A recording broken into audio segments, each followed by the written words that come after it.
The Texas sun beat down mercilessly on the dusty parking lot of the Broken Spoke Saloon, a modest establishment that had stood the test of time in the small town of Mill Creek. The sign above the entrance had faded over the decades, but the reputation of the place remained as strong as ever among locals who appreciated authentic country music. Inside, the air conditioner hummed a constant battle against the heat, providing just enough relief for the patrons who gathered there every Thursday night. George Strait sat alone in his pickup truck, staring at the weathered facade of the bar. At 69 years old, the king of country had seen it all: sold-out stadiums, countless platinum records, and adoration that spanned generations. Yet, lately, something had been missing. The spark that once ignited his soul when he performed had dimmed, leaving behind a hollowness that no amount of success could fill. "Just one quiet night," he muttered to himself, adjusting his signature cowboy hat lower over his eyes. No autographs, no pictures, just music. He had been doing this more often lately, slipping away from his scheduled appearances to visit small, out-of-the-way venues where he could reconnect with the raw essence of country music that had first called to him as a young man. His manager disapproved, his security team worried, but George couldn't bring himself to care. He needed this like he needed air. Folks, if you're enjoying this story about George Strait's journey, we'd be mighty pleased if you'd subscribe to our channel. Drop us a comment telling us what you think and let us know where you're watching from. Your support keeps these heartfelt stories coming, and we appreciate each and every one of you joining us on this emotional ride. As George pushed open the heavy wooden door of the saloon, the familiar scents of beer, whiskey, and decades of musical history enveloped him. A small stage occupied the far corner of the room, illuminated by nothing more impressive than a few spotlights. The Thursday night crowd was modest. Perhaps 30 people scattered around tables, nursing their drinks and engaged in quiet conversation. Nobody recognized him as he made his way to a booth in the back, partially hidden in shadow. The bartender, a burly man with a salt and pepper beard, gave him a cursory nod before returning to wiping down glasses. George ordered a whiskey, neat and settled in, his eyes drawn to the empty stage where a microphone stand and a single stool waited. "Ladies and gentlemen," announced a middle-aged man with a slight paunch and kind eyes, stepping onto the stage.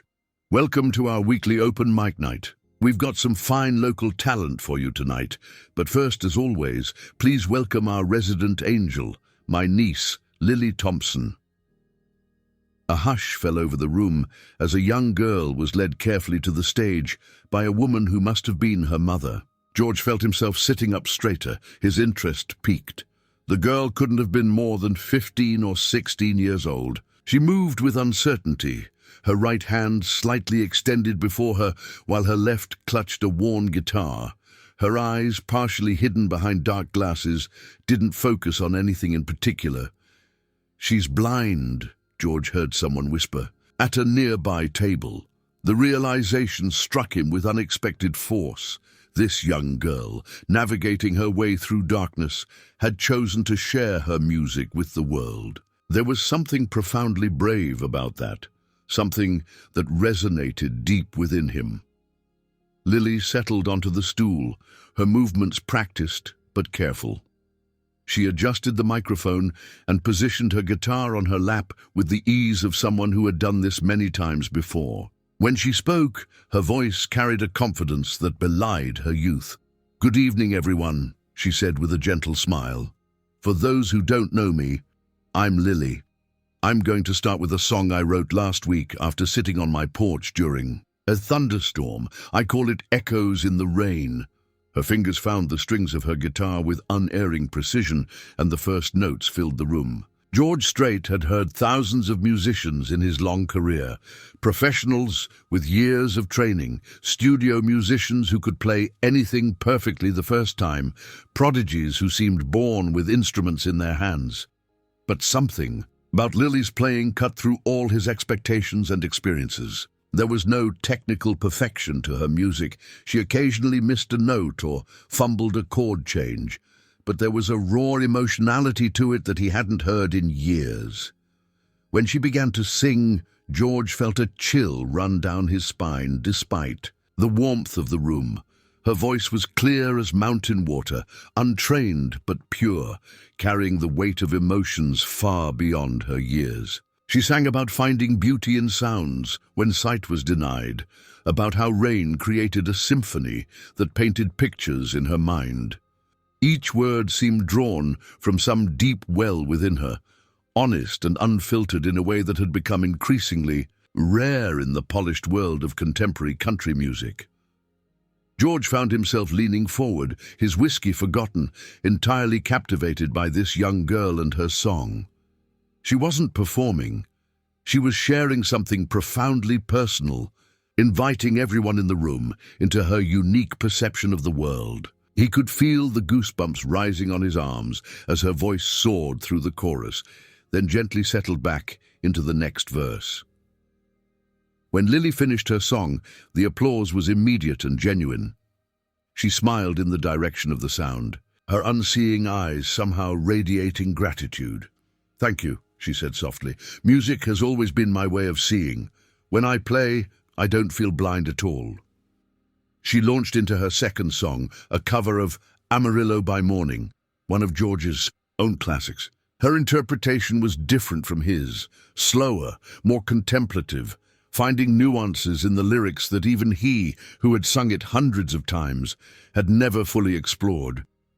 It was like hearing his own song for the first time, through the perspective of someone who experienced music not as entertainment, but as a lifeline. Without realizing it, George found himself mouthing the words along with her, transported back to 1983, when he had first recorded that song, full of hopes and dreams of where music might take him.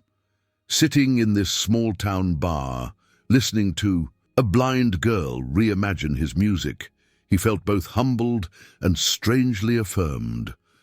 Lily played 3 more songs, 2 originals and another cover, before thanking the audience and carefully making her way off the stage with her mother's guidance. The small crowd showed their appreciation with enthusiastic applause, several people calling out personal encouragements to her. It was clear she was a local favorite, a source of pride for this community.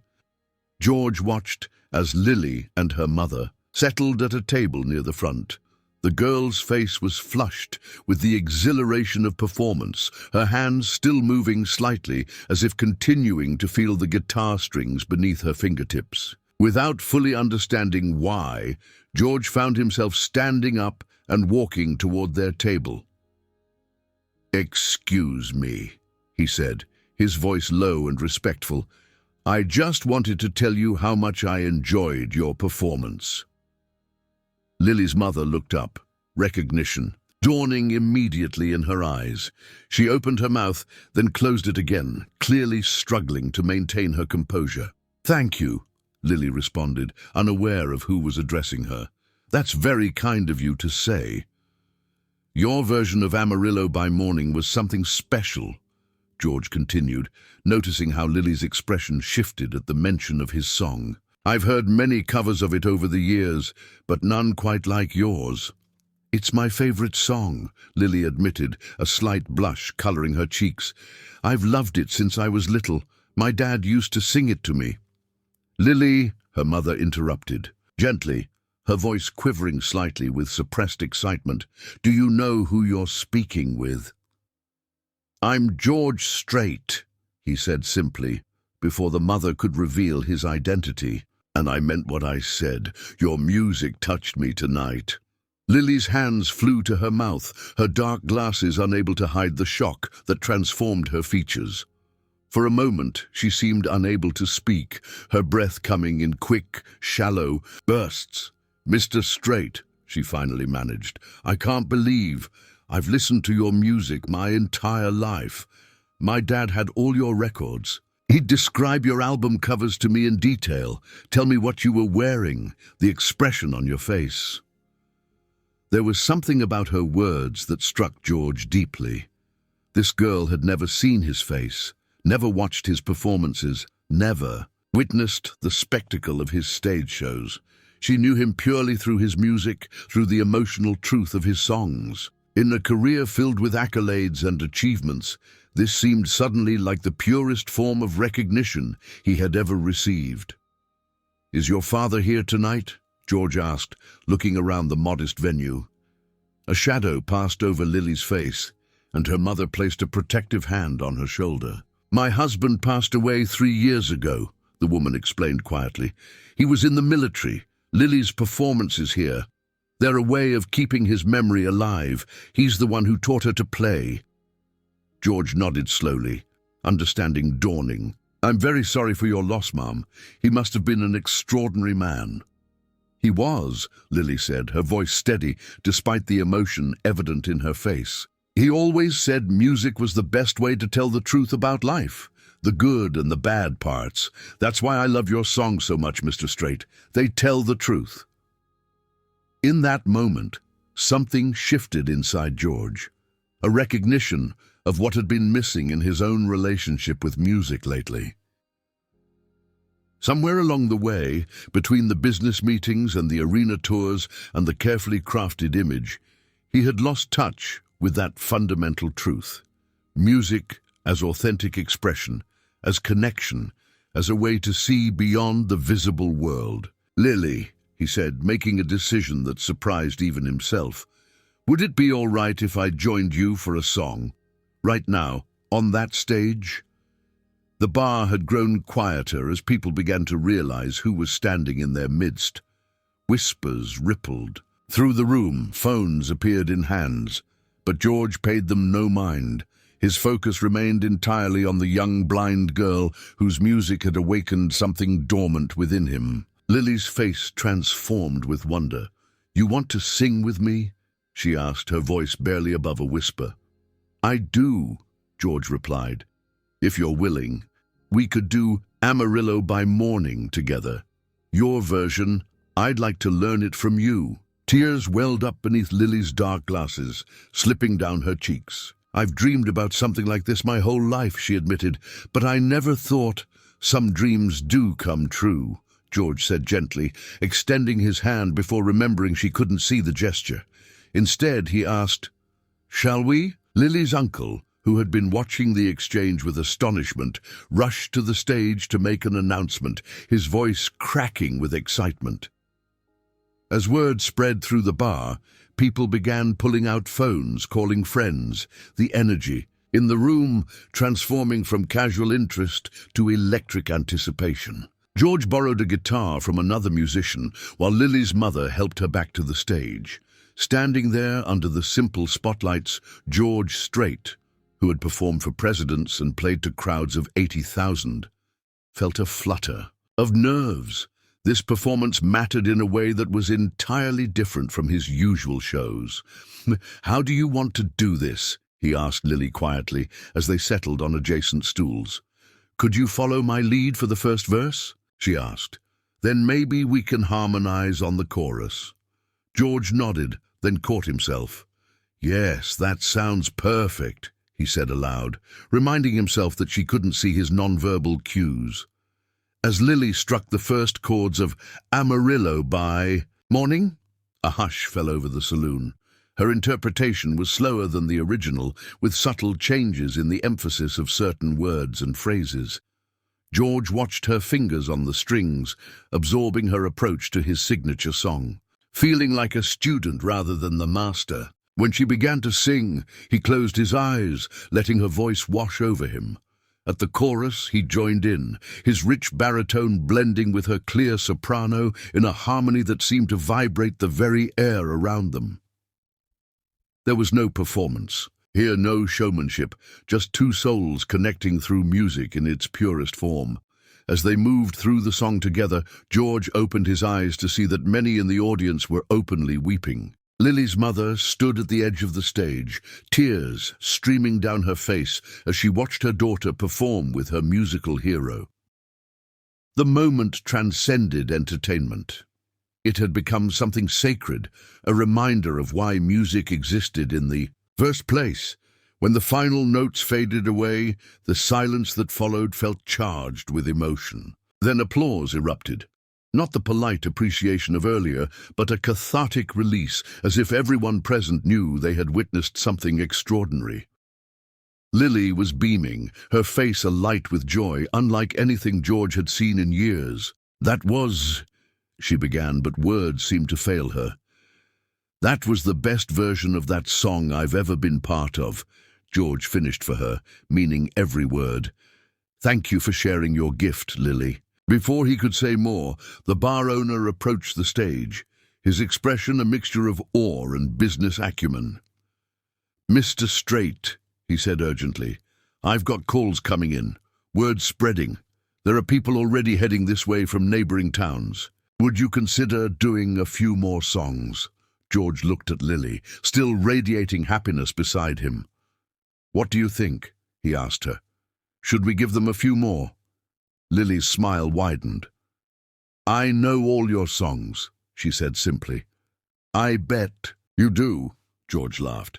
"And I have a feeling you might teach me something new about every one of them." As the crowd in the saloon continued to grow, people streaming in from outside, phones raised to capture what was quickly becoming a legendary impromptu performance, George felt something awakening within him, a reconnection to the pure joy of making music, to the raw emotional exchange between performer and audience that had drawn him to country music in the first place. Here, in this unremarkable venue, playing alongside a remarkable young girl who had never seen his face but somehow understood his music on the deepest level, George Strait was rediscovering why he had become a musician in the first place.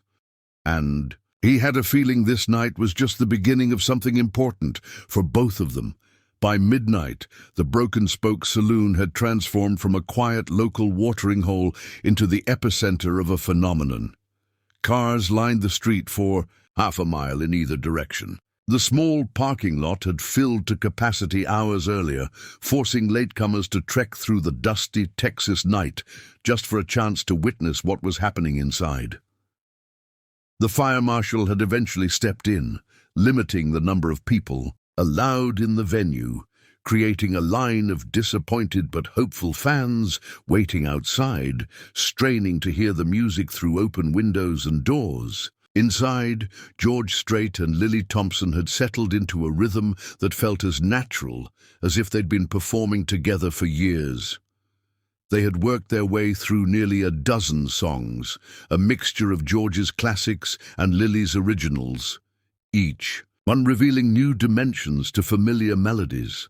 Between songs, they exchanged quiet words that the audience couldn't hear, George occasionally laughing at something Lily said, his face more relaxed and genuine than it had appeared on stage in years. "Folks," George addressed the crowd after their rendition of All My Exes Live in Texas, which Lily had somehow transformed into a hauntingly beautiful ballad. "I've played a lot of special shows in my career, but I've got to tell you, this night ranks right up there with the best of them. And it's all thanks to this extraordinary young lady right here." A chorus of cheers and applause filled the room as Lily ducked her head slightly, her cheeks flushing with pleasure. "I think we have time for one more song," George continued, checking his watch. "It's getting late and Lily here has school tomorrow, I suspect." "It's worth missing for this," Lily whispered, though the microphone caught her words, eliciting laughter from the crowd. George chuckled. "Your education is important, young lady. But before we finish, I'd like to hear one more of your original songs. Would you play that first one I heard tonight? Echoes in the Rain, wasn't it?" Lily nodded, her fingers finding the opening chords without hesitation. As she began to sing, George sat back on his stool, simply listening and watching. There was something almost sacred in his expression, a recognition of genuine artistry that transcended age, experience, and circumstance. When she reached the chorus, he joined in softly, adding gentle harmony without overtaking her lead. As the final notes faded, the crowd erupted into thunderous applause. Lily and George stood, the country legend gently guiding her to the front of the stage for a bow. Cell phones captured the moment from every angle, the king of country music standing shoulder to shoulder with an unknown blind teenager, both of them beaming with the pure joy that comes from sharing authentic music. "Thank you, Mill Creek," George called out as they left the stage. "And thank you, Lily Thompson, for reminding an old cowboy what country music is really all about." Backstage, which was really just a small storage room behind the bar, Lily's mother waited with tears streaming down her face. "I don't even have words," she said, embracing her daughter. "Your father would have been so proud, Lily, so incredibly proud."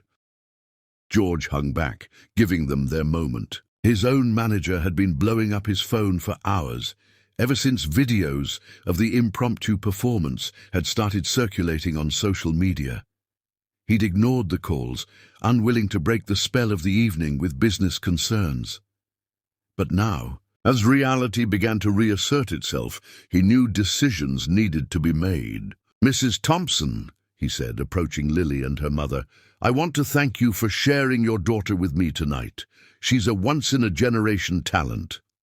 "Please, call me Diane," Lily's mother responded, "and we should be thanking you." This meant everything to Lily. George watched as Lily carefully put her guitar in its case, her movements precise despite her blindness. "Lily," he said, "I have a proposition for you. I'm playing the AT&T Stadium this Saturday night. It's the last show of my current tour. I'd be honored if you'd consider opening for me." The guitar case slipped from Lily's hands, clattering to the floor. "Opening for you? At AT&T Stadium?" Her voice was barely a whisper. That's 80,000 people." 85,000, actually," George corrected gently. "It's sold out, but don't worry about the numbers. They're just people who love music, just like the folks here tonight." Diane Thompson placed a steadying hand on her daughter's shoulder. "Mr. Strait, that's incredibly generous, but Lily's never performed in that kind of venue. She's only ever played here and at school functions." "Which is exactly why this needs to happen," George replied firmly. "Talent like hers shouldn't be confined to local bars, no matter how charming they might be." He turned his attention back to Lily, who stood frozen in shock. "What do you say, Lily? Would you be willing to share your music with a few more people?" Lily's hands trembled slightly as she reached out, searching for her mother's touch. When she found it, she squeezed tightly. "Mom?" she asked, her voice small. Diane looked at her daughter's face, the hope, the fear, the disbelief all battling for dominance. "It's your decision, sweetheart, but whatever you choose, I'm with you all the way." Lily took a deep breath, squaring her shoulders in a gesture that made her suddenly appear older than her 15 years. "Mr. Strait, if you really think I'm good enough, then yes, I'd be honored to open for you." George smiled, a warm, genuine expression that crinkled the corners of his eyes. "I don't think you're good enough, Lily. I know you are." He pulled out his phone. "Now, I need to call my very worried manager and explain why the internet is exploding with videos of me playing in a small-town Texas bar when I'm supposed to be resting my voice for Saturday's show." As George stepped away to make his call, Lily turned to her mother, her expression a mixture of elation and terror. "Mom," she whispered, "what just happened? Am I dreaming?" Diane wrapped her arms around her daughter, holding her close. "It's not a dream, Lily, but it is magical." Across the room, George Strait was facing a barrage of questions from his longtime manager, Bob Richardson. "Have you lost your mind, George?" Bob's voice came through the phone, loud enough that George had to hold it away from his ear. "I've got every news outlet in Texas calling me. Social media's going crazy. What were you thinking? Doing an unscheduled performance without security, without preparation?" "I was thinking about music, Bob," George replied calmly. "Real music, the kind that reminds you why you got into this business in the first place." There was a pause on the other end of the line. When Bob spoke again, his tone had softened slightly. "The videos I've seen, there's something special, George. I haven't heard you sing like that in years." "Oh, that's because of Lily," George said, glancing over at the young girl, who was now surrounded by locals offering congratulations. "She's extraordinary, Bob, and I've invited her to open the show on Saturday." "You've what?" Bob's voice rose. "Again, George, we can't just change the lineup 3 days before a stadium show. There are contracts, insurance issues, union regulations." "Figure it out," George interrupted, his tone leaving no room for argument. "This is happening, Bob. She gets a 15-minute slot at the beginning of the show, and I want to bring her back out during my set for a duet." There was silence, then a resigned sigh. "You're really serious about this?" "Never been more serious about anything in my career," George confirmed. "I want you to send a car for Lily and her mother tomorrow. Bring them to Dallas, get them a suite at the hotel. Have the team help her prepare, whatever she needs." "All right," Bob conceded. "I'll make it happen. But George, be careful here. This girl, she's young, she's got a disability. The media's going to run wild with this story." George's jaw tightened. "She's not a publicity stunt, Bob. She's a musician, one of the most authentic I've ever encountered. Make sure everyone on the team understands that." After ending the call, George rejoined Lily and her mother, who were now preparing to leave. The bar had finally emptied, though a small crowd still lingered in the parking lot, hoping for one more glimpse of the country music legend. "It's all arranged," he told them. "A car will come for you tomorrow around noon to take you to Dallas. My team will help Lily prepare for Saturday." "Mr. Strait," Diane began hesitantly, "we can't thank you enough, but Lily's never been away from home before. Not since—" She trailed off, her implication clear, "not since losing her sight." "Mom," Lily interjected, her voice stronger now. "I can do this. I want to do this." George observed the interplay between mother and daughter with understanding. "Mrs. Thompson, Diane, I know this is sudden, and I know it's asking a lot, but I promise you, Lily will be taken care of, and if at any point either of you feels uncomfortable, all you have to do is say the word, and we'll scale everything back. No questions asked." Diane nodded slowly, the protective concern in her eyes tempered by the recognition of the incredible opportunity being offered to her daughter. As they said their goodbyes outside the bar, George was approached by Danny Callahan, Lily's uncle, and the owner of the Broken spoke. "You've changed that girl's life tonight," Danny said quietly, extending his hand. George shook it firmly. "I think she might have changed mine too." The following morning, Texas awoke to the story of George Strait and Lily Thompson. Video clips of their performance had gone viral overnight, spreading across social media platforms and being picked up by news outlets across the country. George and Lily was trending nationally, with music critics and fans alike marveling at the unlikely duet. In the Thompson household, the atmosphere was one of controlled chaos.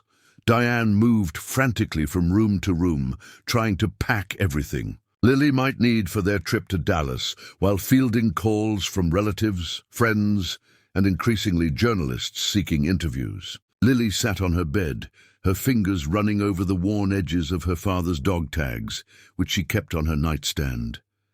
"Dad," she whispered, "I wish you were here to see this. Well, not see it exactly," she added with a small, sad smile, "since neither of us could do that. But to be part of it." A knock at her bedroom door interrupted her thoughts. "Lily," her mother called, "there's someone on the phone who wants to talk to you. It's Amy Grant." Lily's mouth fell open. "Amy Grant? The Amy Grant? Mom, you're joking." "I'm not," Diane replied, handing the phone to her daughter with slightly trembling hands. Apparently, she saw the videos from last night and wanted to reach out. The morning continued in this surreal fashion.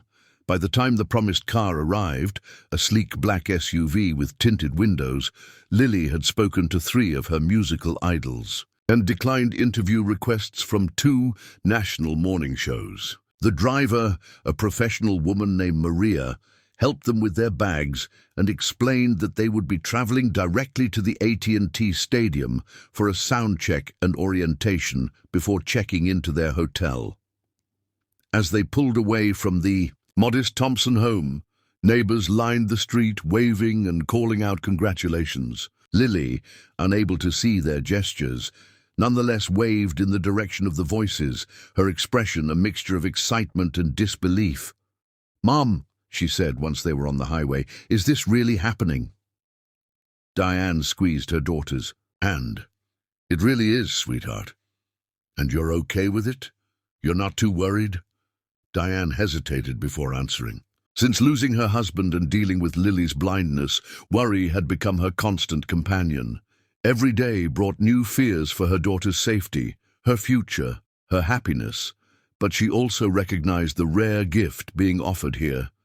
"I'm always going to worry about you, Lily," she admitted. "That's what mothers do. But I've also never seen you as alive as you were on that stage last night. Your father used to say that a life without risks isn't really lived at all. I think this is exactly what he would want for you." Lily leaned her head against her mother's shoulder, tears slipping beneath her dark glasses. "I miss him so much." "I know, honey. Me too. But he's with us in this journey. I feel it." At the same time, in a luxurious Dallas hotel suite, George Strait was facing his own barrage of questions. His publicist, his manager, representatives from the record label, all wanting to understand exactly what had transpired at the Broken Spoke and what his plans were for Saturday's show. "I don't understand why this is so complicated," George said, frustration evident in his voice. "She sings 3 songs to open the show. Later she joins me for Amarillo by morning during my set. Simple." "It's not that simple, George," Bob explained patiently. "The girl is a minor, she's blind. There are liability issues, media considerations, potential backlash if anything goes wrong." "Nothing is going to go wrong," George insisted. "She's going to get up there and sing her heart out, just like she did last night, and people are going to love her just like I did." Patricia Lane, George's publicist for the past decade, studied him carefully. "This really matters to you, doesn't it? This isn't just about giving a talented kid a break." George was silent for a moment, considering her observation. "You're right," he finally acknowledged. "It's not just about Lily, though. She deserves this opportunity, and 100 more like it. It's about remembering why we do this in the first place." He gestured around the opulent hotel suite. "All this, the fame, the fortune, the sold-out stadiums, it's wonderful and I'm grateful. But somewhere along the way, I started going through the motions. Lily reminded me what it feels like to play music because you have no choice, because it's how you make sense of the world. She sings like her life depends on it, because for her, in some ways, it does."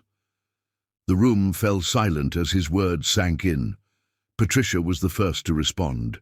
"Well then," she said with newfound determination, "let's make sure Lily Thompson has the best damn platform possible to share her gift with the world."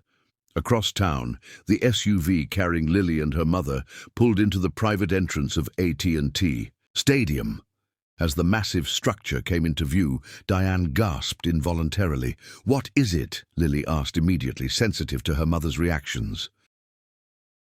It's enormous, Lily," Diane explained, trying to find words to convey the scale of the venue.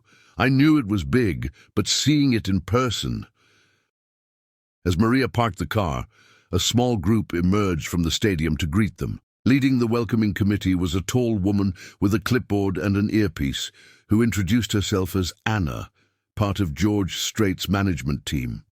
"Lily, Mrs. Thompson, welcome to AT&T Stadium," she said warmly. "We're so excited to—" have you here.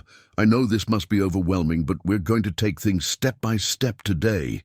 Lily nodded, gripping her guitar case in one hand and her mother's arm with the other.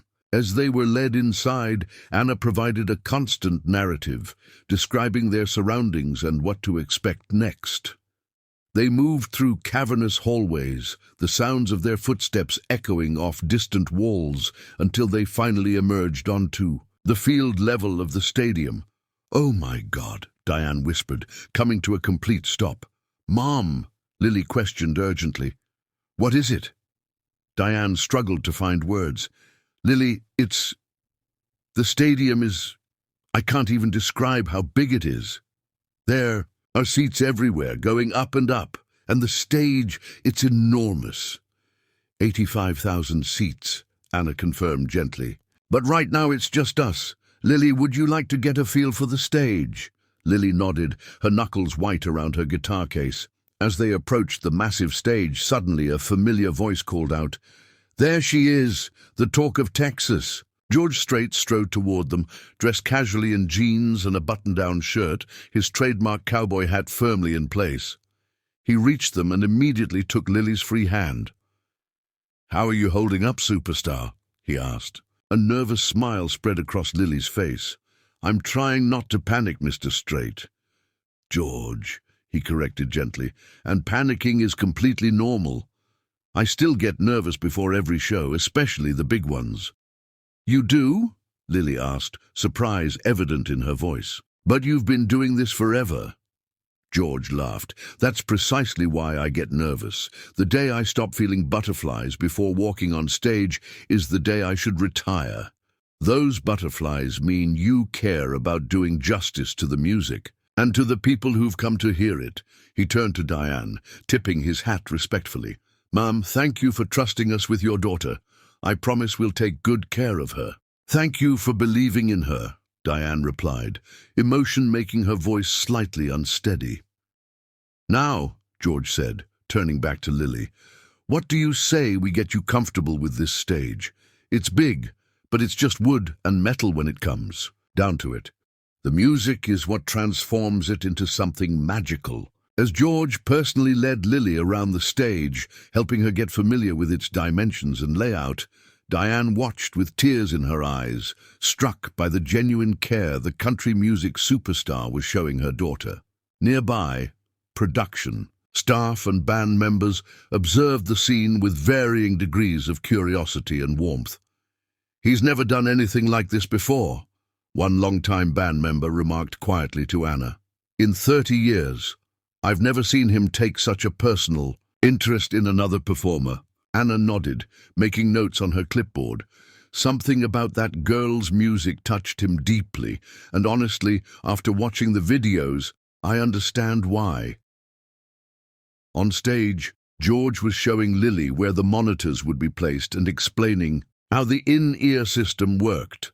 "The most important thing," he said, "is that you feel comfortable. If there's anything you need to make that happen, anything at all, you just say the word." Lily nodded, taking it all in. Then, with surprising assertiveness, she said, "I'd like to try my songs now, please, to see how they sound in this space." George smiled broadly. "Now you're talking like a professional. Let's do it."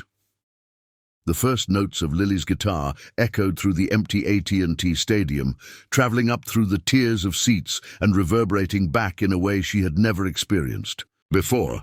She faltered momentarily, startled by the acoustics of the massive space. "Whoa," she said, her fingers hovering above the strings. "That's different." George chuckled beside her.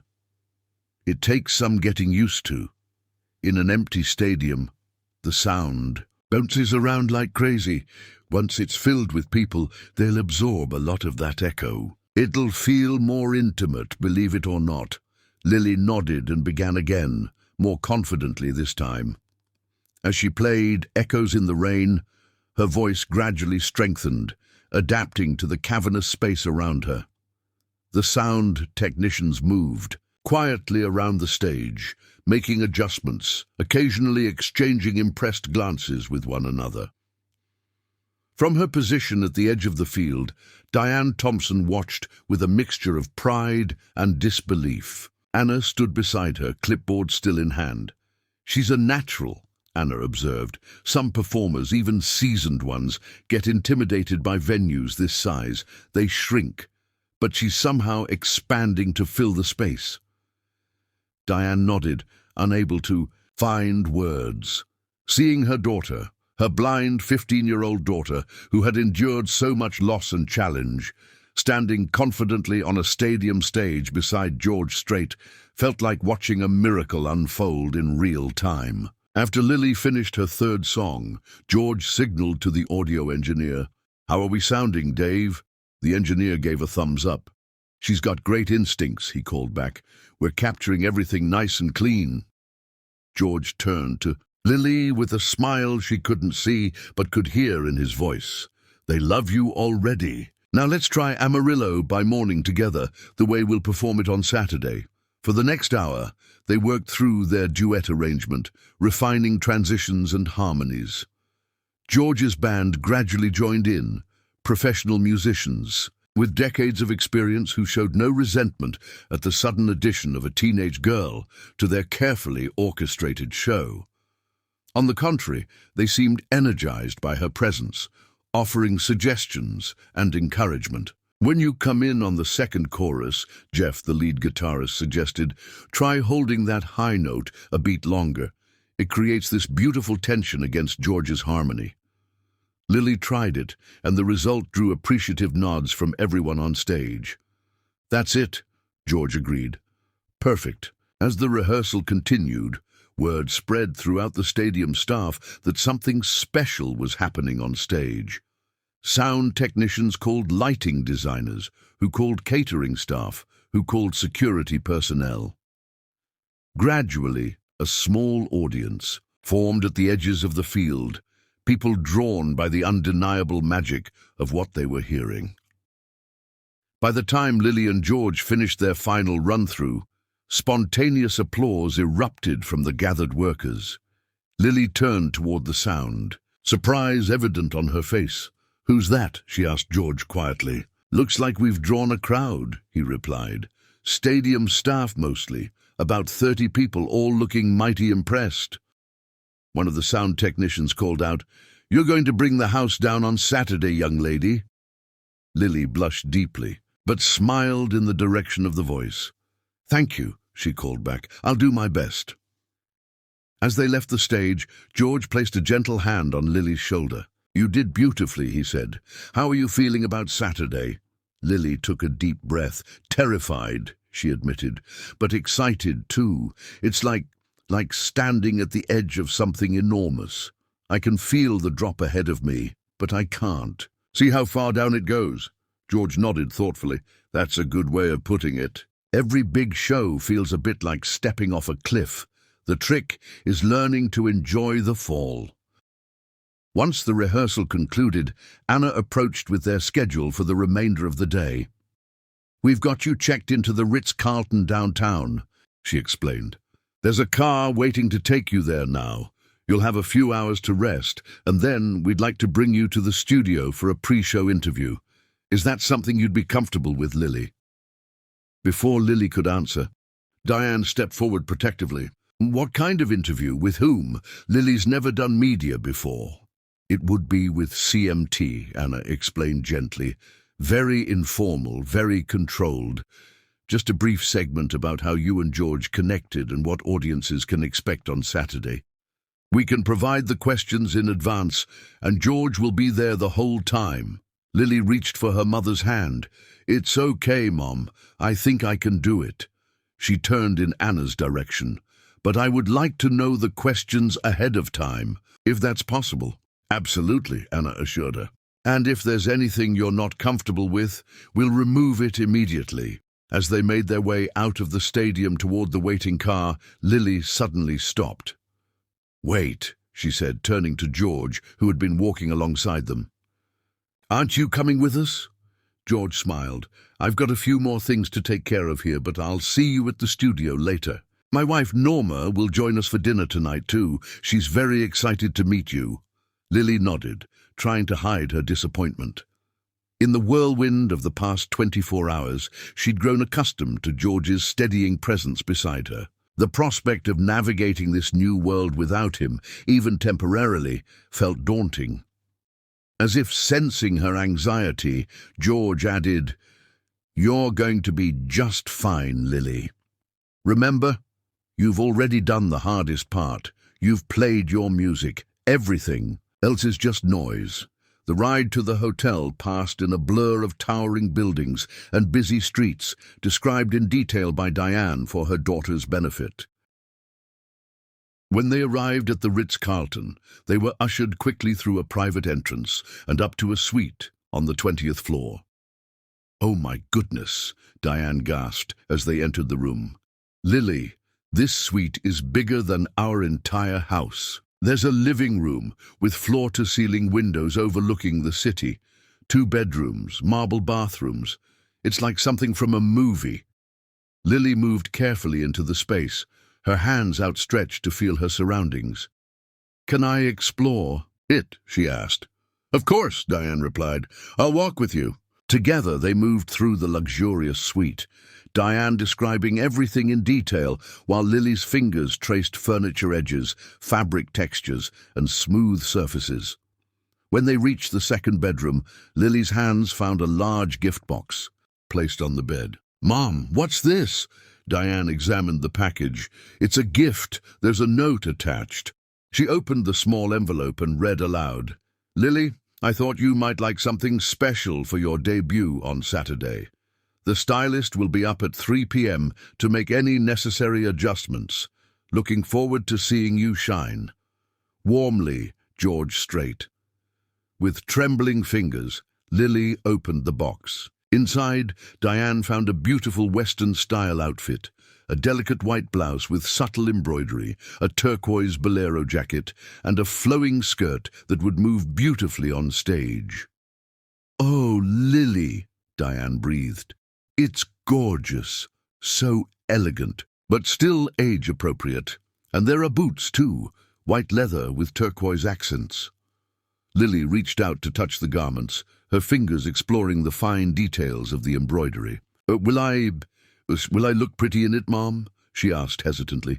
Diane swallowed back tears. "You'll look absolutely beautiful, sweetheart, like a true star." A knock at the door announced the arrival of room service, a lavish lunch neither of them had ordered, but that Anna had apparently arranged in advance. As they ate, the reality of their situation began to sink in more deeply. "Mom," Lily said suddenly, setting down her fork, "what if I mess up? What if I forget the words or hit a wrong note? What if I trip on stage? 85,000 people will see it." Diane reached across the table to take her daughter's hand. "First of all, you won't mess up. You know these songs in your sleep. But even if something did go wrong, which it won't, so what? Everyone makes mistakes, Lily. Even George Strait probably hits wrong notes sometimes." "I doubt it," Lily murmured. "The point is," Diane continued, "you earned this opportunity because of your talent and your heart. That doesn't change whether you play every note perfectly or not." Lily nodded slowly, processing her mother's words. "Dad would have been so excited about this," she said softly. "He would have been bursting with pride," Diane agreed, her voice tight with emotion. "And he would have told you exactly what I'm telling you. Just be yourself up there. That's more than enough."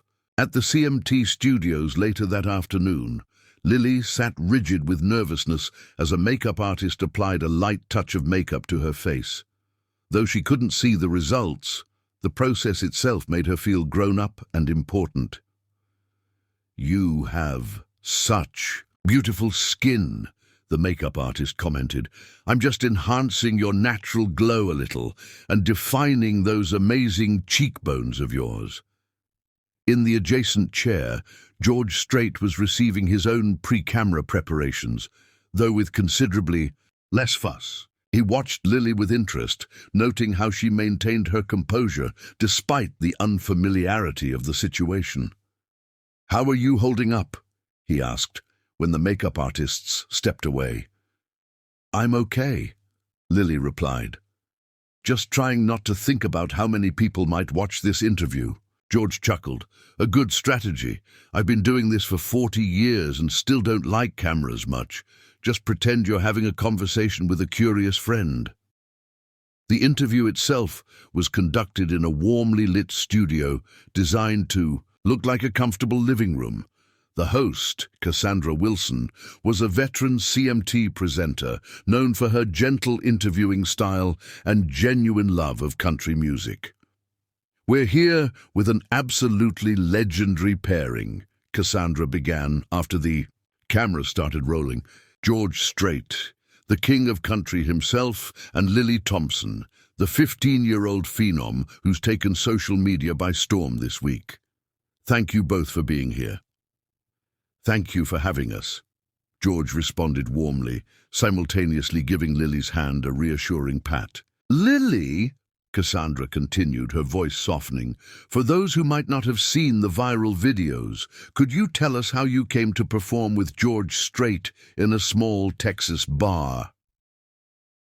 Lily took a deep breath, remembering George's advice about pretending she was just talking to a friend. I've been playing at my uncle's bar, the Broken Spoke, every Thursday night for about 2 years. It's just something I love to do. I never expected anything to come from it beyond the joy of sharing my music with our small community. But this past Thursday, someone very special was in the audience. She smiled in George's direction, though I didn't know it at the time. And George, Cassandra turned to him. What was it about Lily's performance that moved you to join her on stage? George considered the question carefully. In this business, after so many years, it's rare to be genuinely surprised anymore. But when I heard Lily sing, it was like hearing country music again for the first time, with all the emotion and authenticity that drew me to it as a young man. She reminded me what music is supposed to do, connect us to something deeper than ourselves. Cassandra nodded appreciatively. Lily, you've faced significant challenges in your young life. You lost your sight at age 3, and I understand your father passed away relatively recently. Has music been a comfort to you during difficult times? For a moment, Lily tensed, and George prepared to intervene if the question proved too personal. But after a brief pause, Lily answered with remarkable poise. Music has been my constant companion, she said quietly. When I lost my sight, it became my way of seeing the world. My dad understood that better than anyone. He taught me to play guitar, described album covers to me in detail, helped me feel connected to a world I could no longer see. After he died, playing his favorite songs became my way of keeping him close. So yes, music has been much more than a comfort. It's been my light. There wasn't a dry eye in the studio after Lily's response. Even Cassandra needed a moment to compose herself before continuing with a lighter question about their song selection for Saturday's performance. As the interview concluded, Cassandra asked one final question. Lily, tomorrow night you'll be performing in front of 85,000 people at AT&T Stadium. How are you preparing for such a monumental moment? Lily smiled, her confidence having grown visibly throughout the interview. Honestly, I'm trying not to think about the numbers too much. George gave me some good advice. He said that whether it's 80 people or 80,000, they're just people who love music. So I'm focusing on the songs, on the stories I want to tell through them, and on being present in what will surely be one of the most incredible moments of my life. We can't wait to witness it, Cassandra concluded warmly. Thank you both for sharing your story with us. After the cameras stopped rolling, Cassandra approached Lily.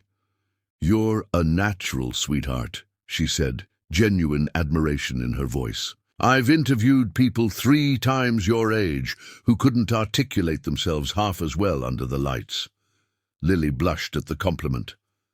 Thank you. It was easier than I expected.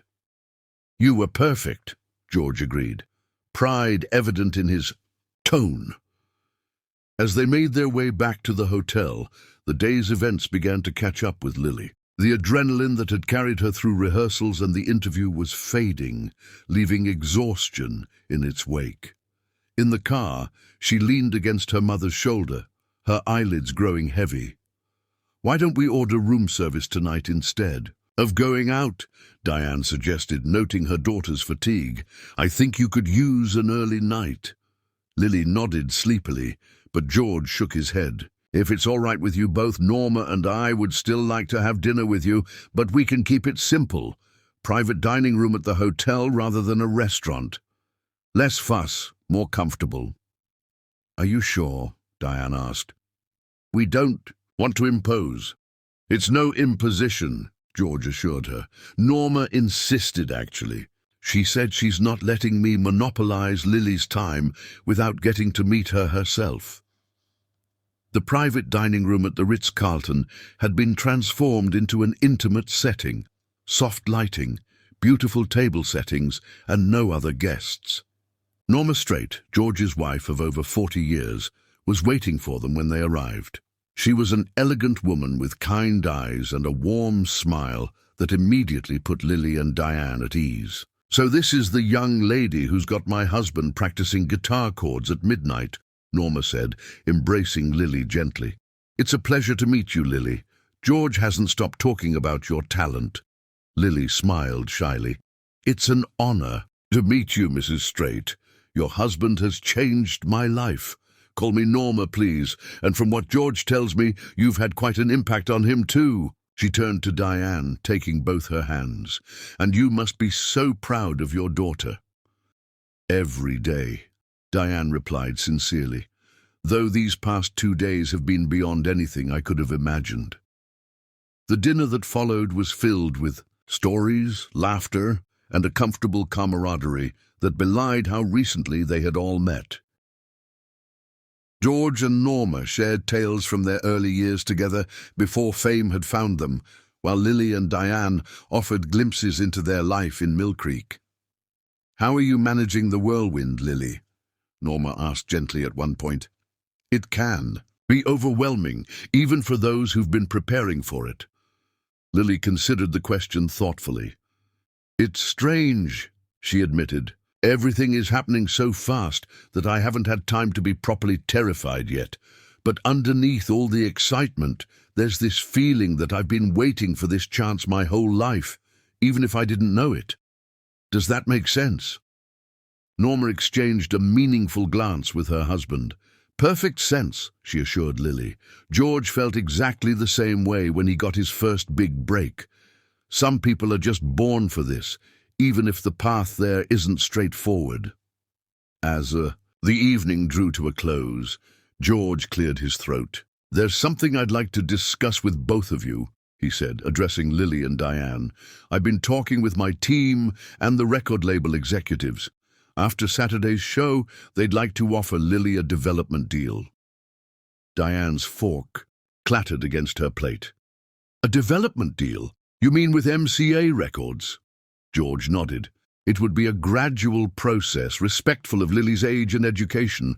No rushing into a full album or tour. Just professional guidance, some studio time to record her original songs properly, maybe a few select performances. The label would provide resources for Lily to grow as an artist at her own pace." Lily sat completely still, her face a mixture of shock and wonder. "They want to sign me before they've even heard me perform in the stadium?" "They've seen the videos," George explained, "and they trust my judgment. Of course, there's no pressure to decide right away. Take some time, talk it over. The offer will still be there after Saturday's performance." The drive back to the hotel was quiet, both Lily and Diane lost in their own thoughts about the extraordinary opportunity that had been presented. In their suite, as Diane helped her daughter prepare for bed, Lily finally broke the silence. "Mom, what do you think about the record deal?" Diane sat on the edge of Lily's bed, taking her time before responding. "I think it's an incredible opportunity," she said finally, "but it would change our lives significantly. we'd need to talk about what that means. For your schooling, for our home in Mill Creek, for everything. Lily nodded, pulling her knees up to her chest. I can't help thinking about Dad, she said softly. He always said I should share my music with as many people as possible, that keeping it to myself would be like hiding a light under a bushel. He did say that, Diane agreed, her voice thick with emotion. And he was right. You have a gift. Lily, a rare and beautiful gift. So you think I should do it, if the show goes well on Saturday? Diane stroked her daughter's hair tenderly. I think we should consider it very carefully. But if this is what you want, then yes, I think we should find a way to make it work. Lily was quiet for a long moment. Then, in a small voice that reminded Diane just how young she still was, she asked, Will you stay with me? If we do this? If we have to move or travel or whatever happens next? Oh, Lily, Diane gathered her daughter into her arms. I will be with you every step of the way. Always. Nothing could ever change that. Across town, in their own hotel suite, George and Norma Strait were having a similar conversation. You've taken quite an interest in this girl, Norma observed as they prepared for bed. It's more than just recognizing talent. George nodded, considering his wife's observation. There's something special about her, Norma. Not just her voice, or her playing, though both are extraordinary. It's her resilience, her perspective. Despite everything she's been through, losing her sight, losing her father, she's found a way to transform that pain into something beautiful. That's rare. Sounds like someone else I know, Norma replied with a gentle smile, thinking of how George had channeled his grief over their daughter's tragic death in 1986 into some of his most powerful music. Just be careful, George. Taking. Someone under your wing comes with responsibility. I know, he acknowledged, but I also know what it feels like to have someone believe in you when the odds seem stacked against you. My father didn't support my music initially.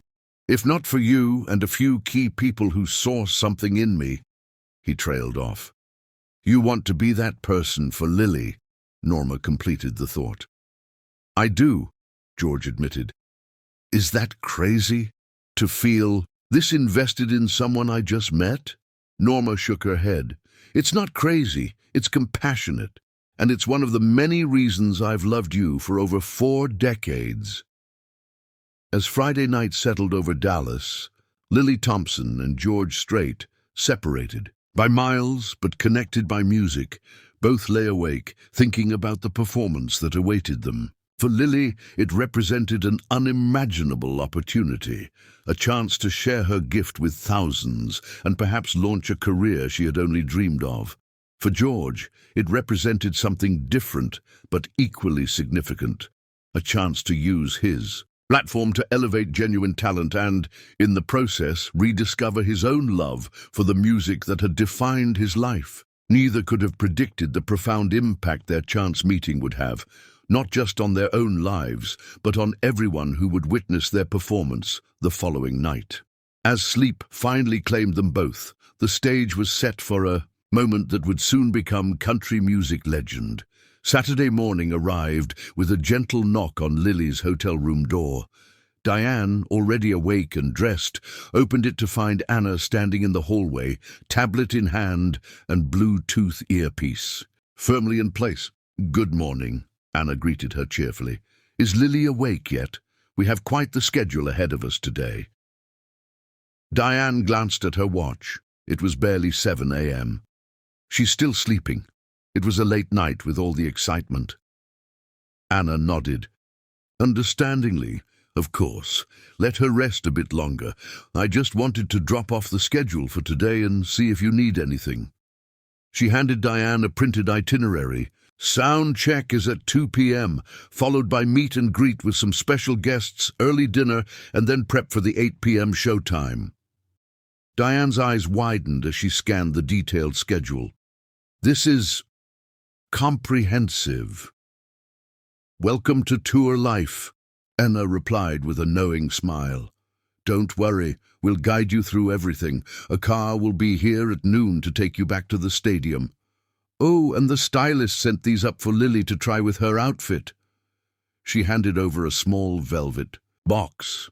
Inside were a pair of delicate silver earrings with turquoise stones that would perfectly complement the outfit George had given Lily. They're beautiful, Diane murmured. George thought they might be a nice finishing touch, Anna explained. I'll let you both have some quiet morning time. Just call if you need anything at all before noon. After Anna departed, Diane moved quietly through the suite, ordering room service breakfast and preparing for the momentous day ahead. She found herself caught between excitement for her daughter and a deep, aching wish that Robert could be here to witness it all. He had been Lily's biggest champion, the one who had first placed a guitar in her small hands and patiently guided her fingers to form chords she couldn't see. He is watching, Diane whispered to herself, a habit she'd developed in the 3 years since Robert's death. Somehow, he's seeing all of this. In the bedroom, Lily stirred and sat up, her unseeing eyes blinking open. "Mom," she called. "I'm here, sweetheart," Diane responded, moving to her daughter's side. "How did you sleep?" "In patches," Lily admitted. "I kept having this dream that I was on stage but couldn't remember any of the songs." She smiled ruefully. "Not exactly." "Subtle, my subconscious." Diane sat on the edge of the bed. "That's perfectly normal. But you know these songs inside and out, and George will be right there with you." Lily nodded, running her fingers through her tangled hair. "What time is it? What happens today?" As Diane explained the day's schedule, Lily grew progressively quieter, the reality of what lay ahead finally sinking in fully. When Diane finished, Lily sat motionless for a long moment. 85,000 people, she whispered. "That's like the entire population of Mill Creek 8 times over." "Try not to think about it that way," Diane advised. "Just focus on the music like you always do. Whether it's Uncle Dave's bar or AT&T Stadium, you're still just sharing songs you love." Lily took a deep breath and nodded.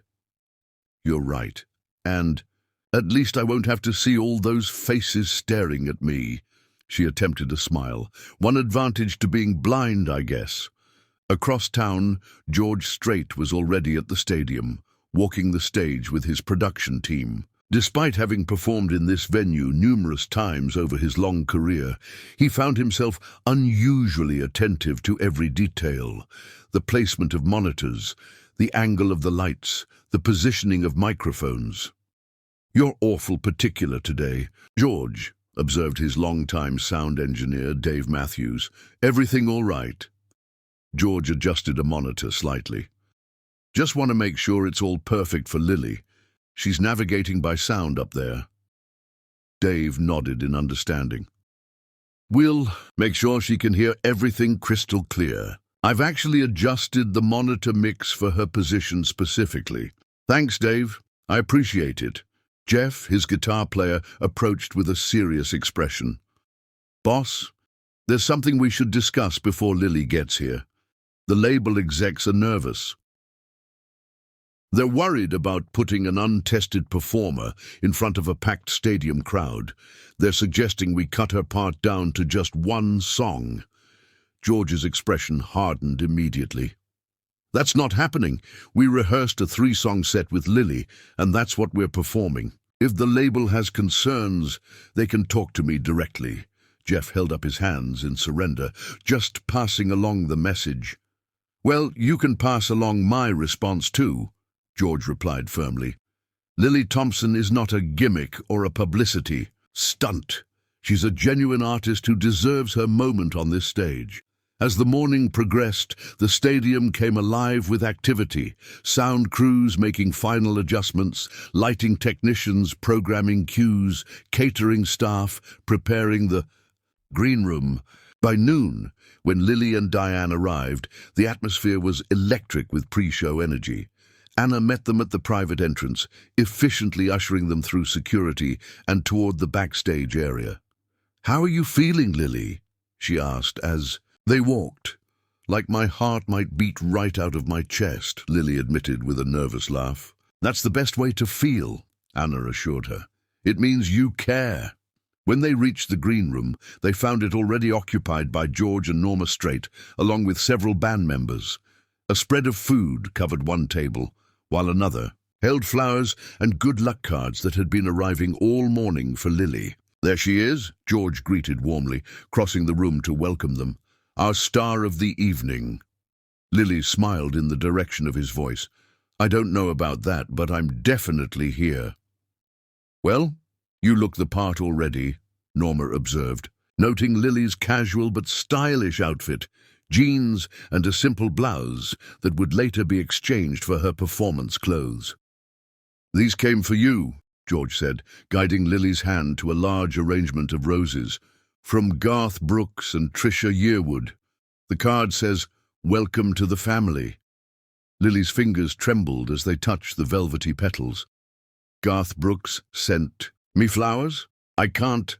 This is—" "And there are messages from Miranda Lambert, Brad Paisley, Dolly Parton, and about a dozen others," George continued, a smile in his voice. "Word has spread, Lily.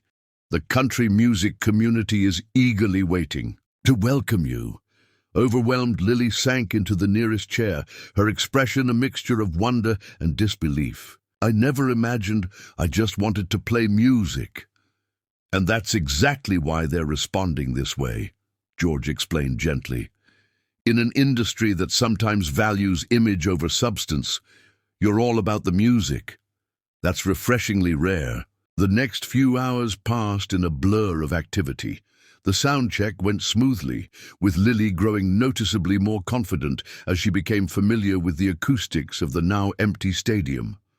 The stylist arrived to make final adjustments to her. Outfit and a professional hair and makeup team transformed her from nervous teenager to polished performer. By 6 p.m., Lily stood in her dressing room, dressed in the beautiful outfit George had given her, the turquoise earrings catching the light as she moved. Diane gasped when she saw her daughter's complete transformation. "Oh, Lily," she breathed, "you look absolutely beautiful." A knock at the door announced George, who entered at Diane's invitation. When he saw Lily, he stopped mid-step, genuinely impressed by the transformation. "Well now," he said appreciatively, "you look every inch the star." Lily smoothed her hands over the delicate fabric of her skirt. "Do I really look okay? I wish I could see." "You look perfect," George assured her. "But more importantly, how do you feel?" Lily took a deep breath. Nervous, excited, grateful, she paused. "And a little sad that Dad isn't here to see this." George approached her, placing gentle hands on her shoulders. "I believe he is seeing it, Lily, and I know he'd be bursting with pride." He hesitated, then added, "I have something for you, a small tradition I've kept through the years." He pressed a small object into her palm. Lily's fingers closed around it, exploring its shape and texture, a small, smooth stone with a cross etched into its surface. "I've carried a stone like this in my pocket at every performance for 40 years, George explained. "It reminds me to stay grounded, to remember what matters. I had this one made for you." Lily closed her fingers tightly around the stone, deeply moved by the gesture. "Thank you," she whispered. "I'll treasure it." As 7 p.m. approached, the backstage area became increasingly busy, with band members making final preparations and production staff rushing to address last-minute details. The distant roar of the crowd grew steadily louder as the stadium filled to capacity. Lily sat quietly in a corner of the green room, her fingers moving silently over imaginary guitar, strings mentally rehearsing each song. Diane watched her daughter's familiar pre-performance ritual with a mixture of pride and anxiety. Anna appeared with a 2-minute warning. "Almost time," she announced. "George will perform 3 songs before bringing you out, Lily." Lily nodded, standing and taking a deep breath. She reached for her mother's hand, squeezing it tightly. "Thank you," she said simply. "For everything." Diane pulled her daughter into a fierce hug. "Just be yourself up there, that's more than enough." With final hugs and good wishes from everyone in the room, Lily took George's offered arm and allowed him to guide her toward the stage. They stopped just off stage, where the roar of the crowd was almost deafening. 85,000 people, George said, leaning close to be heard. "And in about 10 minutes, every single one of them will be in love with Lily Thompson." Lily clutched the stone in her pocket, drawing strength from its smooth surface. "I hope I don't let them down." "Not possible," George assured her. From their position, they could hear the announcer introducing the show, followed by the thunderous reception as George's band took their positions. When George's name was announced, the stadium erupted in a wall of sound so powerful that Lily felt it vibrate through her entire body. "That's my cue," George said. "Wait right here with Anna. She'll bring you out when it's time."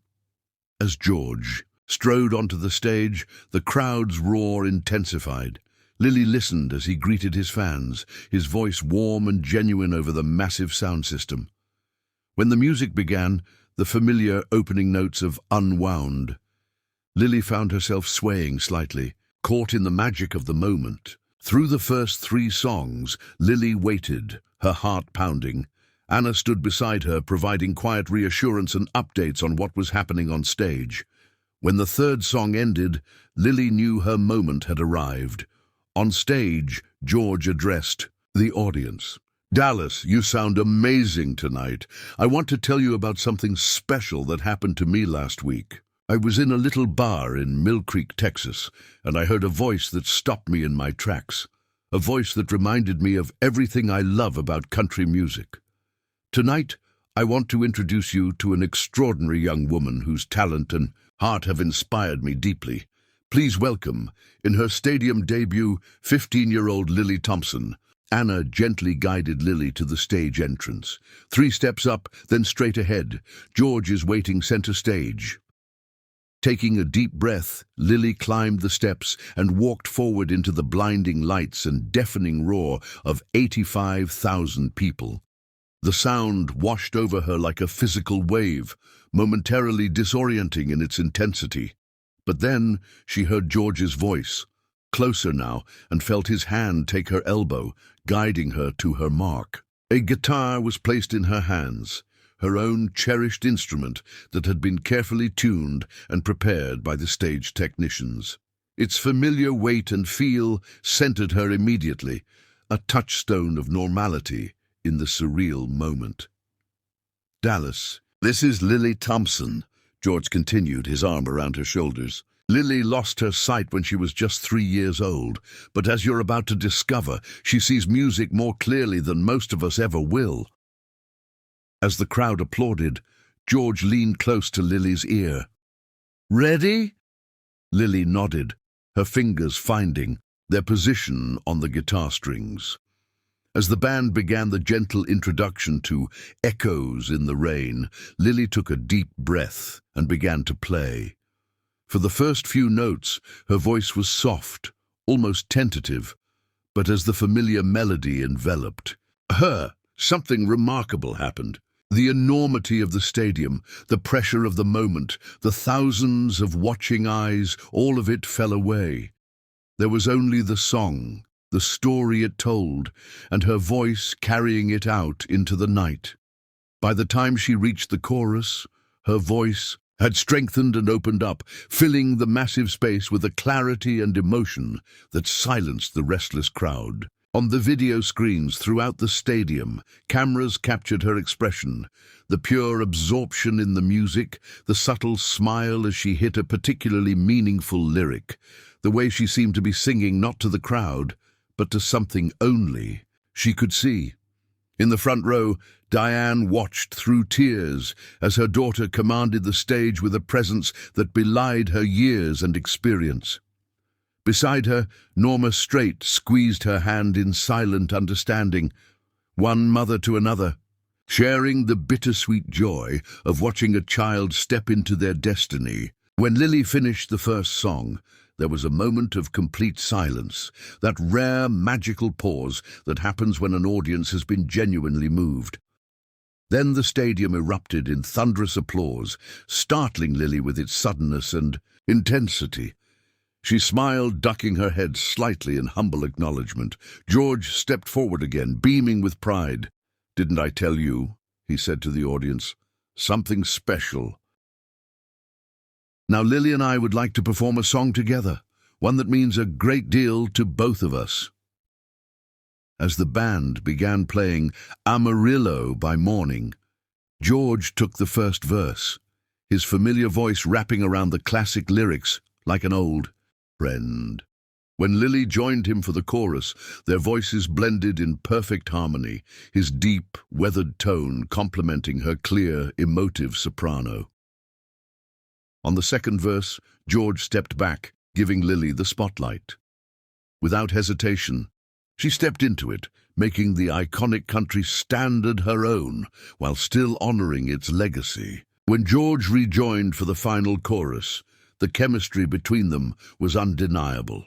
A meeting of generations, of experiences, of musical souls.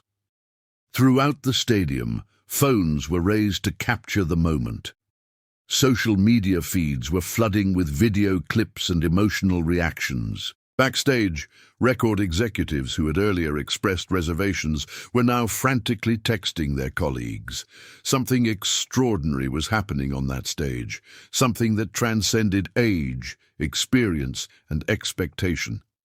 As the duet concluded, George embraced Lily warmly, the crowd's response washing over them both.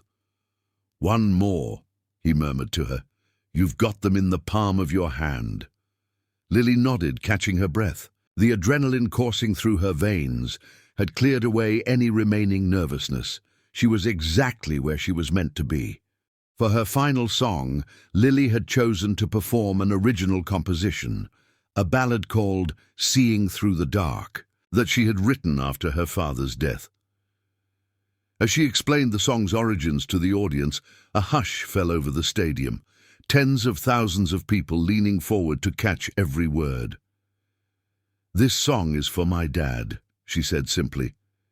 "He taught me that even in the darkest times, there's always something beautiful worth finding. I hope it speaks to anyone who's ever had to find their way through difficult days." The opening notes were delicate, Lily's fingers moving with practiced precision over the strings. Her voice, when it joined the melody, carried a vulnerability that hadn't been present in the previous songs, a raw honesty that invited the audience into her most personal emotions. By the final chorus, many in the audience were openly weeping. The song's message of resilience and hope in the face of loss resonated far beyond Lily's personal experience, touching something universal in everyone present. As the last note faded away, Lily bowed her head, emotionally spent but profoundly fulfilled. The response that followed was unlike anything George Strait had witnessed in his 4 decades of performing. Not just applause or cheers, but a collective, emotional release, an acknowledgement of having experienced something truly authentic and moving. George returned to Lily's side, taking her hand and raising it triumphantly. "Ladies and gentlemen," he called over the continuing ovation, "remember this moment. Remember where you were when you first heard Lily Thompson, because you're going to be telling people about it for years to come." Lily's smile was radiant as she took a bow, guided by George's gentle direction. As they left the stage together, the crowd continued their standing ovation, the sound following them like a wave all the way back to the wings. The moment they were clear of the stage, Lily's composure finally broke. Her legs trembled as the adrenaline began to subside, and tears spilled down her cheeks, tears of joy, relief, and overwhelming emotion. "I did it," she whispered, half to herself, half to George. "I really did it." "You did more than that," George replied, his own voice thick with emotion. "You didn't just perform, Lily. You connected. That's the rarest gift a musician can have." Diane was waiting in the wings, her face streaked with tears of pride. She enveloped her daughter in a fierce embrace. "Your father was watching," she whispered. "I could feel him there with us." Lily nodded against her mother's shoulder. "I felt him too, right when I started seeing through the dark, like he was standing right beside me." As they made their way back to the green room, Lily was met with an outpouring of congratulations from band members, crew, and stadium staff. Many had tears in their eyes as they expressed their appreciation for her performance. In the green room, a surprise awaited. The flowers and cards that had been there earlier had multiplied, now covering every available surface. And standing among them were several familiar faces from country music royalty, artists who had been performing elsewhere in Dallas that night and had rushed over after their own shows to meet the young woman everyone was talking about. "Lily," George said, guiding her into the room, "there are some people here who'd like to meet you."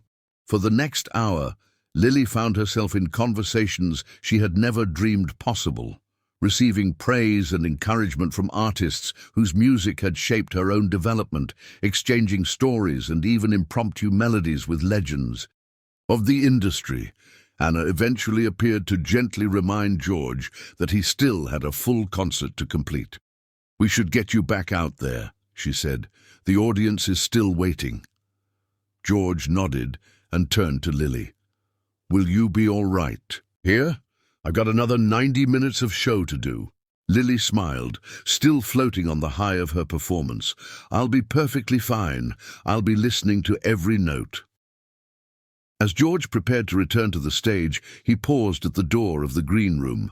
Looking back at Lily, surrounded by admirers, her face alight with joy, he felt a profound satisfaction unlike anything he'd experienced in years. In his long career, he had achieved every possible milestone, broken countless records, received every imaginable award.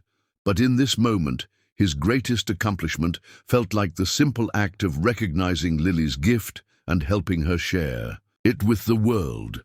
With a smile, he headed back to the stage, already knowing that the rest of his performance that night, however well received, would be merely the second most memorable part of an extraordinary evening. The aftermath of that unforgettable Dallas performance unfolded with a speed and intensity that left Lily's head spinning. By the time George completed his show and returned to the green room, videos of Lily's performance had already gone viral, spreading across social media platforms with astonishing velocity. Lily Thompson and the George Strait protégé were trending nationwide. "I've never seen anything like this," Anna marveled, scrolling through her phone. "We've got requests for interviews from every major network, morning show, and music publication. Your performance clip from Seeing Through the Dark already has over 2 million views, and it's only been 3 hours." Lily sat quietly absorbing this information, her expression a mixture of disbelief and overwhelm. "What happens now?" she asked softly. George, who had been speaking with his manager in the corner, approached and sat beside her. "Now," he said, gently, "you get to decide what happens next. This is your journey, Lily. I can offer guidance, but the choices should be yours." Diane, who had been uncharacteristically quiet since the performance, finally spoke up. "Lily needs time to process all of this. She's still a 15-year-old girl who has school on Monday." Norma nodded in agreement. "George had similar concerns when our son Jennings was starting to perform. Finding that balance between opportunity and normalcy is crucial." Lily reached for her mother's hand. "I don't want to miss out on being a regular teenager," she admitted, "but I don't want to let this opportunity slip away either." "Who says it has to be all or nothing?" George suggested thoughtfully. "What if we create a plan that allows you to continue your education while developing your music career gradually?" Over the next few hours, as the stadium emptied and the crew began dismantling the stage, a unique roadmap for Lily's future took shape. George called in a favor from an old friend at his record label, arranging for Lily to record a proper demo during her upcoming spring break. They would wait until summer vacation to schedule limited performances, ensuring her schooling wasn't disrupted. "And I'd like to mentor you through this process," George offered. "Not just about music, but about navigating the industry while protecting what matters most." Lily's face lit up. "You would do that for me?" "It would be my privilege," George replied sincerely. "I've had a lot of good fortune in my life. Helping nurture your talent feels like a way to pay some of that forward." As the night deepened into early morning, the stadium now quiet and nearly empty, Lily found herself standing once more on the massive stage. George had brought her there for a final moment of reflection before they departed for their hotels. The cavernous space felt entirely different now, peaceful, almost sacred in its emptiness. "How does it feel?" George asked, standing beside her in the dimmed house lights. Lily ran her fingers along the edge of the stage, listening to the vast silence around her. "Like a beginning," she answered thoughtfully. "Like I've been preparing for something my whole life without knowing exactly what it was, and tonight I finally found out." The days following the Dallas performance were a whirlwind of activity. While George continued his tour schedule, he remained in constant contact with Lily and her mother, helping them navigate the sudden onslaught of attention. When Lily returned to Mill Creek High School on Monday morning, she was met with a reception that bordered on pandemonium. Students who had barely acknowledged her existence were now clamoring for selfies and autographs. Teachers who had once viewed her blindness as a complication now spoke of her with newfound respect and admiration. "This is so weird," Lily confided to Emma during lunch. "Last week I was just the blind girl who plays guitar. Now everyone's acting like I'm Taylor Swift or something." Emma laughed, protective as always of her friend's well-being.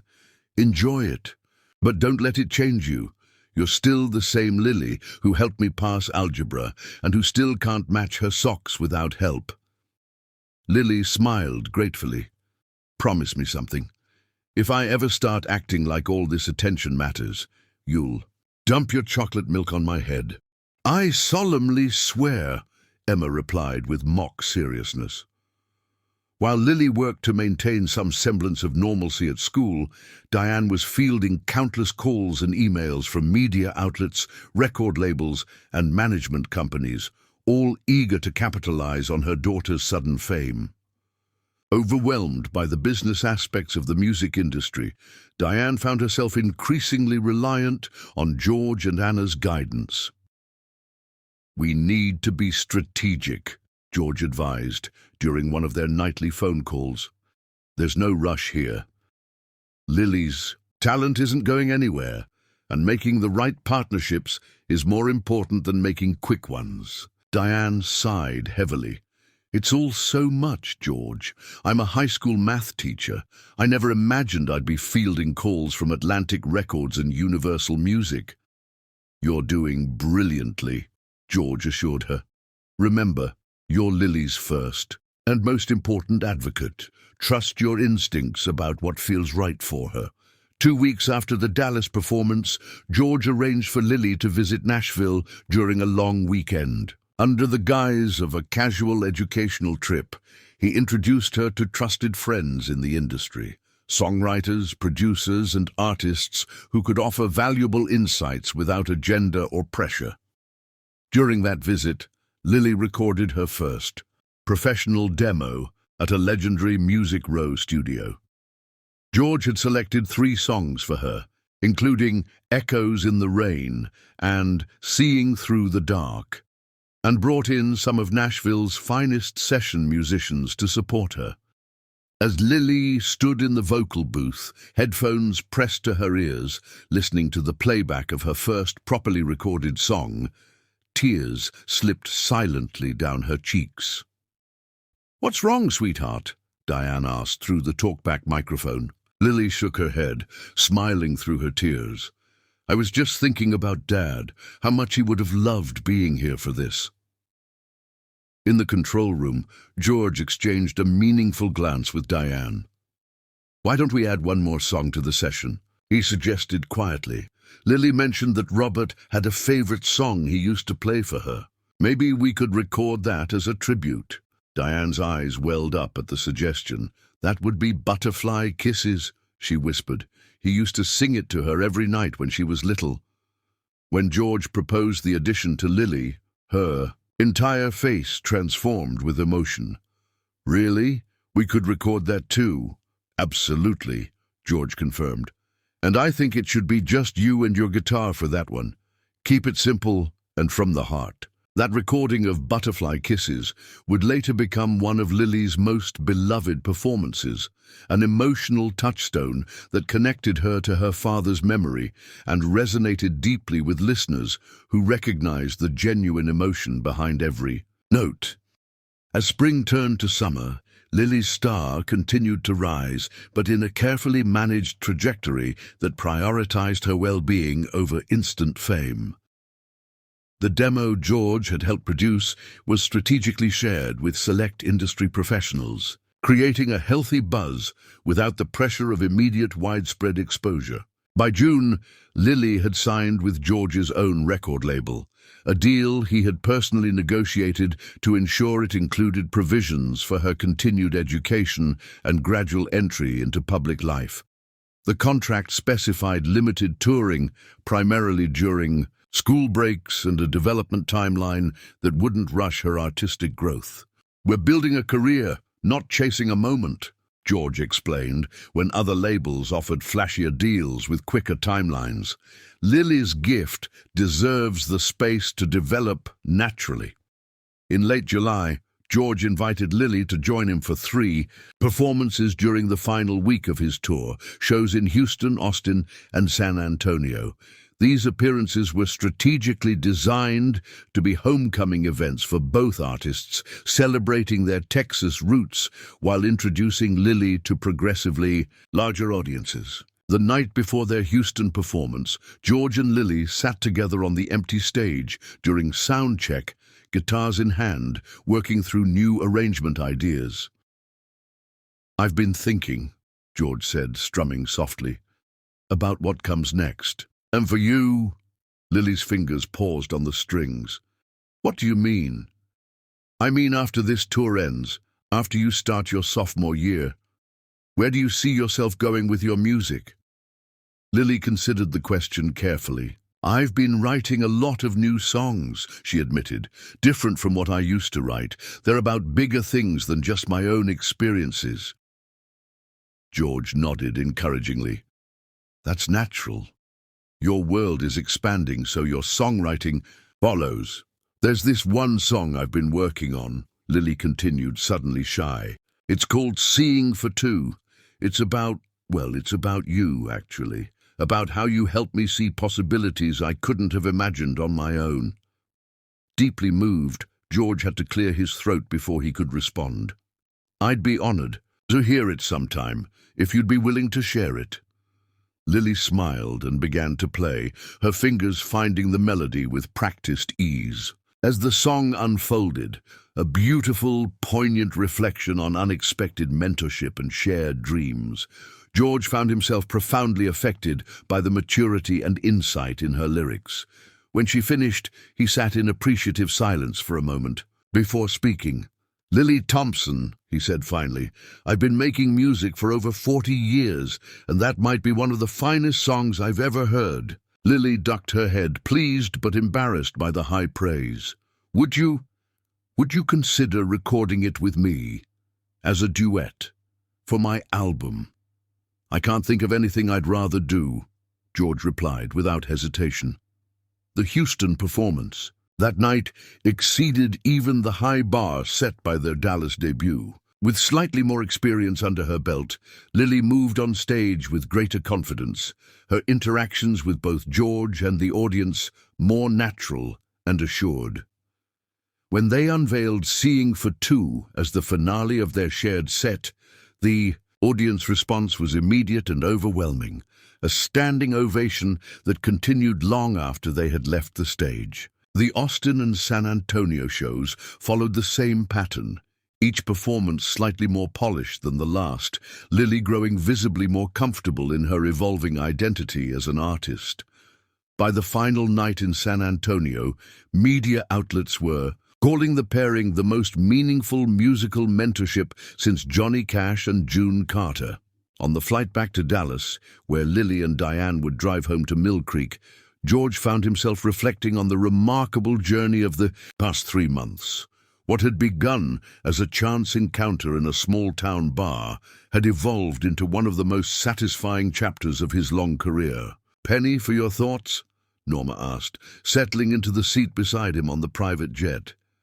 George smiled at his wife of over 50 years. "Just thinking about how life surprises you sometimes. 3 months ago, I was thinking about slowing down, maybe even starting to plan retirement. Now I feel like I'm part of something new and important." Norma squeezed his hand. "You are. That girl over there." She nodded toward Lily, who was sleeping peacefully across the aisle, her head on Diane's shoulder. "She's going to carry a piece of your legacy forward in her own unique way. That's a beautiful gift, George." The following September, as Lily began her sophomore year at Mill Creek High, her debut single, "Echoes in the Rain," was released to country radio. The response was immediate and enthusiastic, with the song debuting in the top 40 on the Billboard Country Airplay chart, an almost unheard-of achievement for a new artist. By Christmas, Lily had completed recording her first album, working around her school schedule with weekend sessions in Dallas and Nashville. George had been present for many of those sessions, offering guidance when asked, but mostly just providing moral support and occasional harmony vocals. When the album, titled "Seeing Through the Dark," was released in March, it debuted at number 3 on the Country Albums chart, a remarkable achievement that validated George's patient, developmental approach to launching Lily's career. That spring, as Lily prepared for her comprehensive national tour scheduled for the summer break, she received a special delivery at her home in Mill Creek, a custom-designed guitar from George. The beautiful instrument bore a small inscription on the neck, "To Lily, who reminds us all to listen with our hearts. Your friend always, George." Accompanying the guitar was a letter that brought tears to both Lily and Diane's eyes. In it, George expressed not just his pride in Lily's accomplishments, but his gratitude for how she had reinvigorated his own relationship with music. "Before I met you," he wrote, "I was going through the motions, playing the same songs to the same crowds, feeling the same things. You reminded me what it feels like to discover music anew, to experience that pure joy of connection that brought me to this path in the first place. For that gift, I will always be thankful." In May, Lily received word that she had been nominated for the Country Music Association's Horizon Award, an honor recognizing outstanding new artists in the genre. When she called George to share the news, his pride was palpable even through the phone line. "I knew this would happen," he told her, "but I didn't expect it quite so soon. You're rewriting all the rules, Lily Thompson." "Only because you showed me which rules were worth breaking," she replied with a laugh. On a warm evening in June, 1 year after their fateful meeting at Uncle Dave's bar in Mill Creek, George and Lily found themselves back where it all began. Uncle Dave had organized a special anniversary show, a benefit for the local schools. Music program that had sold out within minutes of being announced. The tiny stage that had once seemed so significant to Lily now felt charmingly intimate after her experiences in stadiums and arenas. Yet there was something perfectly fitting about returning to this place, about closing the circle of a remarkable year.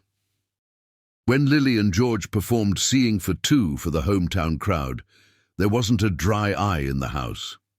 Dave himself stood at the bar, polishing the same glass over and over again, too moved by the performance to do anything else.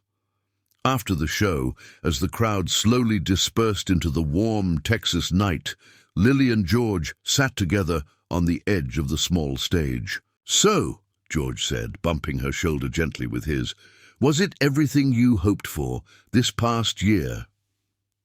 Lily considered the question thoughtfully. "It was nothing I could have hoped for," she replied, "because I never could have imagined any of it, but it was everything I needed." She turned toward him, her unseeing eyes somehow finding his with unerring accuracy.